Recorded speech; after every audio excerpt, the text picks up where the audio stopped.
if I go back to my situation, how I was and how I became from a child who was waiting death and was impossible to go out from the building. And now I am turning the world and making concerts and the music. So never stop dreaming and always tie this dream with a vision, whatever you do with a purpose, and that will leave a trace, that will leave something valuable for other people who will come. Hello, Johnny, nice to meet you. Hello, nice to meet you too. I'd like to know one thing, and what does music mean to you? Music actually is everything on earth for me. It was the wonderful place to run away during the war in my country. So I always find it an amazing place or amazing secure place to go to run away from the sounds of bomb and drugs and these things.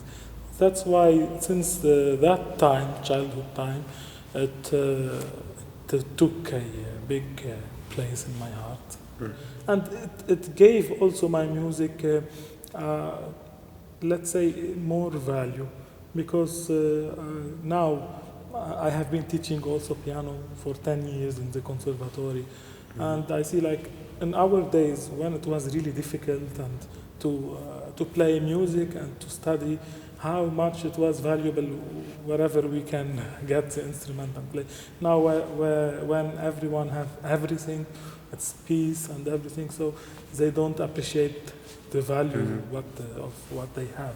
They cannot put as much meaning into what they play nowadays, maybe. That's what I feel like.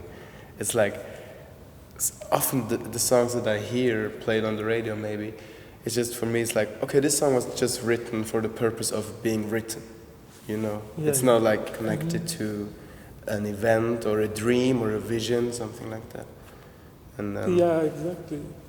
Everything, if it has a story or certain dream or certain like a special feeling. That's why like the composition, my composition for orchestra, the Battle of Siddim, is one of the most successful and beautiful composition. It's a symphonic poem for orchestra. It's a story in the Bible, and it happened during the Old Testament. It's in Genesis, and it happened like near the Dead Sea Valley, the Valley of Siddim. It's now the Dead Sea Valley between Jordan and Israel. So I was there in Jordan on the Dead Sea like few years ago, and I wanted really to feel what really happened. So I went there for 2 days, 3 days. I was smelling the air, reading, and I wanted to live this, that my music will be really very honest, you know, very real, and that's how it went. Everything should be really lived, should be felt, should be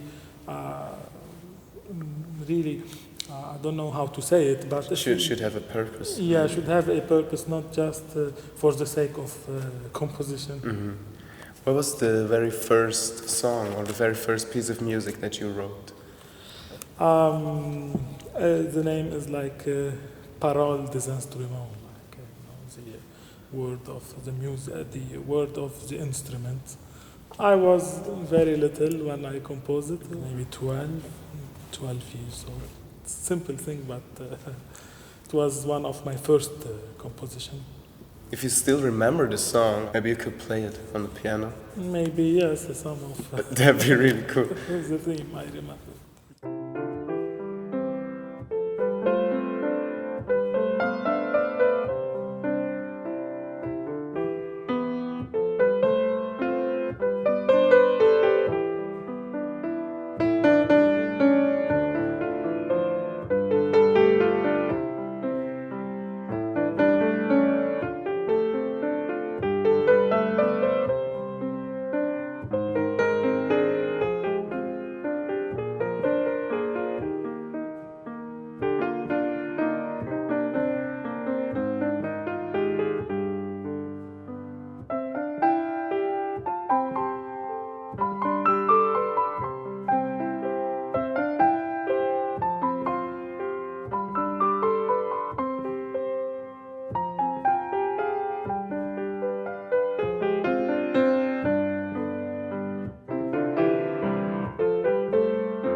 You say that you like a lot composing as well as improvising. How do they go together? Actually, I believe that someone cannot be a composer if he cannot improvise. It's not an exercise. It's not, you cannot just learn composition if you don't have like this talent, if you are not creative, if you cannot make your own music. And that's how it comes. You should improvise to be a composer. And then when someone learns the orchestration, instrumentation, composition, the rules, it will help him exactly to write it in a correct way. So I don't believe someone who's composed and he doesn't know how to improvise. So it's one thing. When you improvise, you have a special relation with the piano, with the key, with everything, how it looks, how it feels, how it sounds. It's not just a computer. I gave already one example about Rachmaninoff. He was amazing composer. It's classical, neo-romantic, but I mean like classical in general, classical composition. Like he composed for piano and orchestra, concertos, different pieces for orchestra. At the same time, he was improvising. And I remember once I was hearing the third piano concerto for Rachmaninoff, recorded maybe somewhere in Russia. And he was even improvising during this concerto.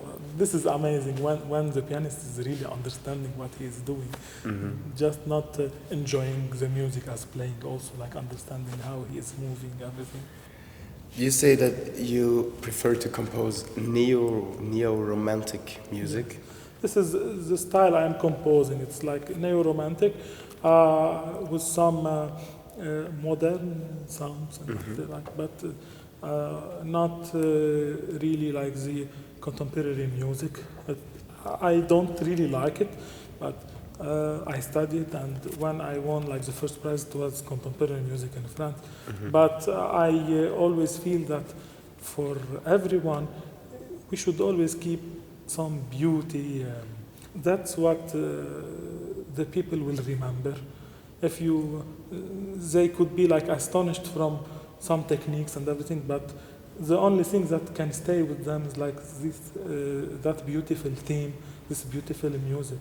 That's why now everyone just remember like Chopin and the beautiful themes from Beethoven. It's very important for me to always keep a memory for everyone who is hearing me.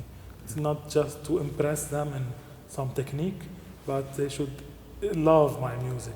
And one of my compositions is The Fourth Watch. Also, it's on YouTube, and Battle of Sidim. The Battle of Sidim is also there. So they can feel there's always a theme, there's always some beautiful places. Okay, it's in a modern coverage, but it's neoclassical, it's not really contemporary. And I love this. I find myself in this style.